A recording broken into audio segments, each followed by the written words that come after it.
Yes, sir. And sometimes he had to proclaim to the place where he had to make it known to us to keep focused. That's it. Many of you have said in 2011, yeah, this is my season.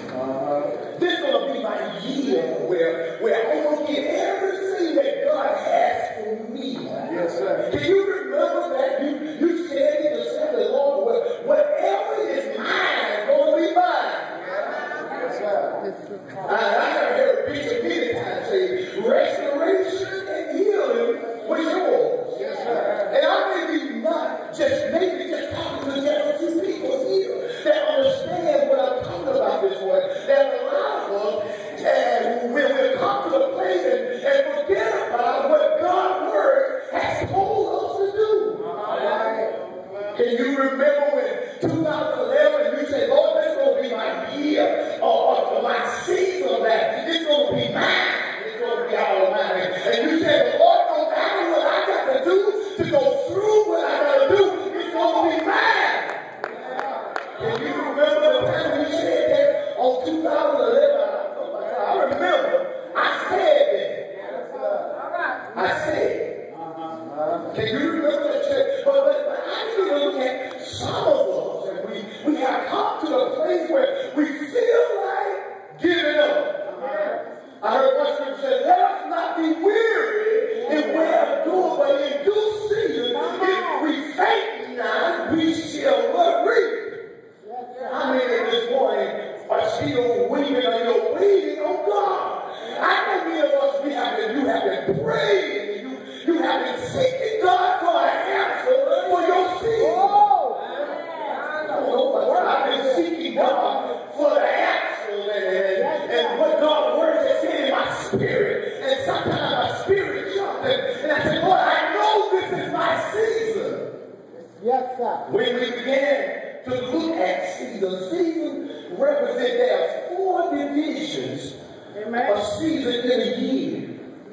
One is the winter season where it's cold and look at this, y'all. Everything died and had a place of death in the coldness. And when you look at winter, it's a cold climate where everything died. How many of us this morning that you got stuff in your life and you had in a cold season and some things you gotta let die in your life? Y'all ain't with it to me. Come on, bitch.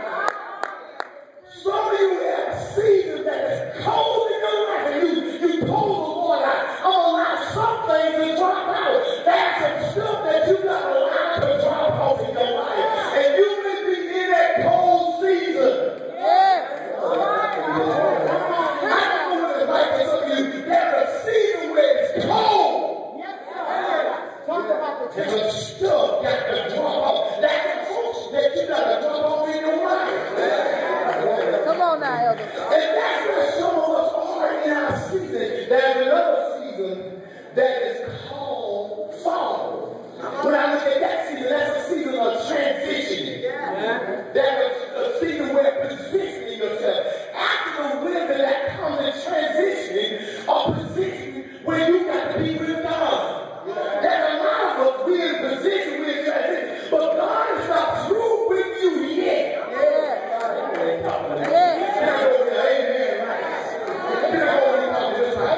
a place of transition where God is trying to get you, but there's a season of winter that you got to go through.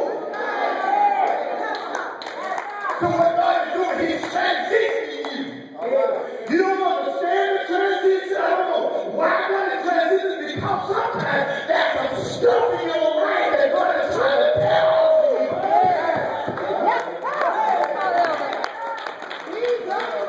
And then there's a season of spring. Brother, that spring is the beginning of something. Spring is when stuff started to sometimes put out. It's the beginning of something that's new that is coming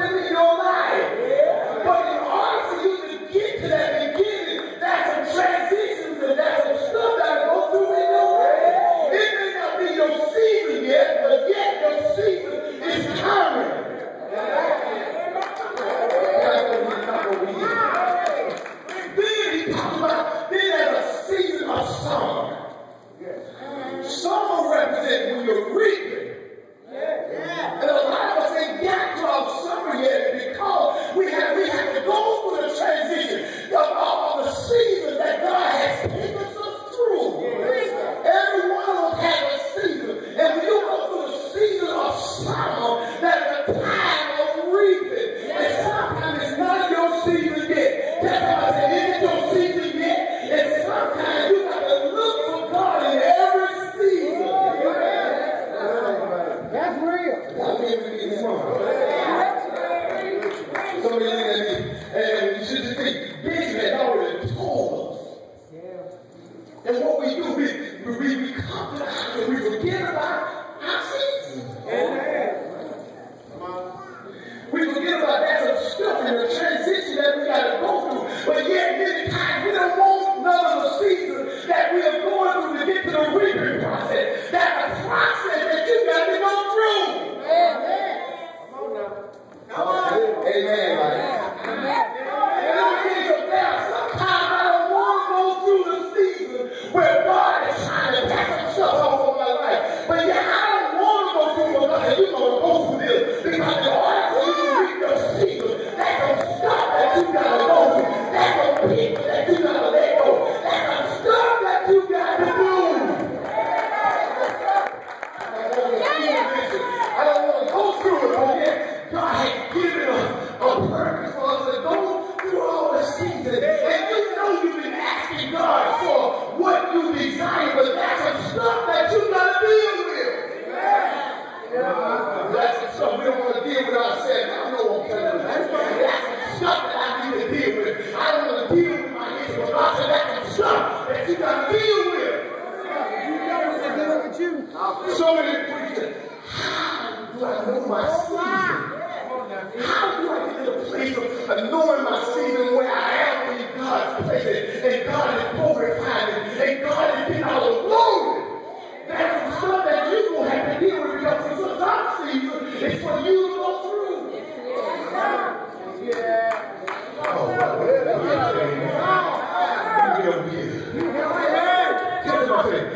it's your season. And I ain't talking about yesterday. I'm talking about now is your season. I know the stuff that you're looking at, the stuff that you're going through, you're looking at and saying, Lord, is it my season? Yes, that may be your season to do what you gotta do. Yes, sir. Amen. Lord, I don't understand. I look at Brother Thompson. He went through a season of trying to rebuild his house. But we don't understand what was in the transition that he had to go through or what he had to get to where he is. That's the stuff that you got to go through in order to get to your season. Being in the house ain't easy. That's a transition. That's some stuff that you're going through. Even in your life, that's some stuff. That's some transition that you got to deal with.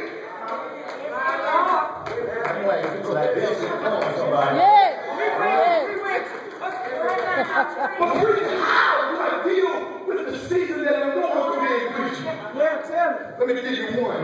Number one is you must walk by faith. You must walk by faith. In other words, your walk in faith got to be a lifestyle of faith. It can't be on top. One day you have faith, and tomorrow you let it go, and you say, Lord, I'm going through hell and hot water. You got to make up in your mind that you're going to walk by faith. You got to be like Abraham. God spoke to Abraham. He said, Abraham, I want you to leave your family. But Abraham didn't know where he was going. But God said, you got to walk by faith. When it seems like it ain't good, when it seems like nobody's with you, you got to have a lifestyle of faith. No matter who likes you, baby, you don't like me, God loves me. I think when you don't think about me, God loves me. You got to have a lifestyle of faith. Faith is not inconvenient. Faith is something that you can't even.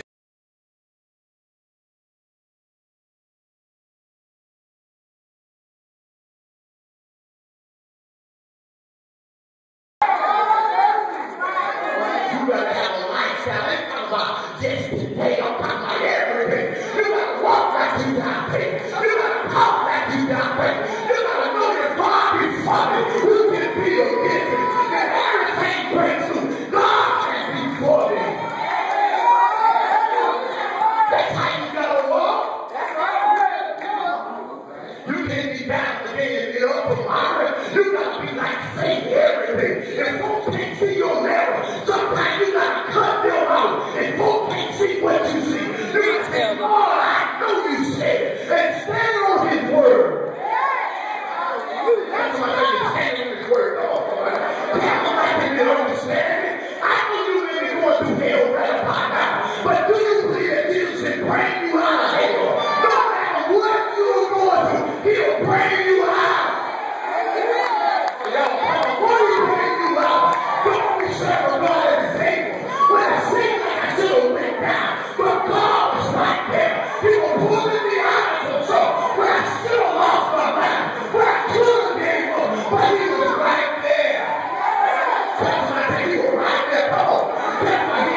trust him.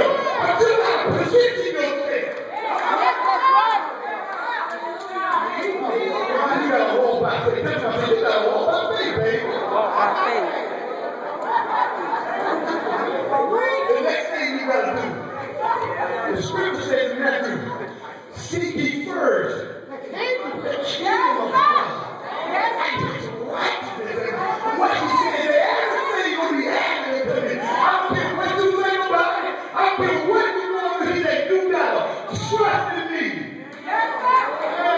What scripture says, lean not to your own understanding. In all life, you got to lean to him. You got to he's the one that will direct your step. He's going to show you what path to go. He's going to lead you where you need to be. That's right, man. You got to trust in him. You got to have faith. Yes, sir. Then you got to trust in him. And you know what? Got some people in here. You know you're going through some stuff. The devil gave you a bad report. You got cancer in your body. Come on, y'all. Come on. You know you got sickness in your body.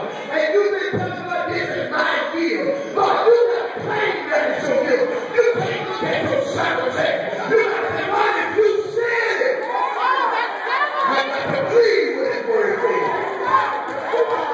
I don't care how long you've been in that situation. I don't care what you're going through. You tell me God can deliver me if God can speak to the one that had an issue of blood. He can speak to my circumstance. And he can speak to the blind man. But he can speak to me. Yes, sir. That's why I serve an awesome God.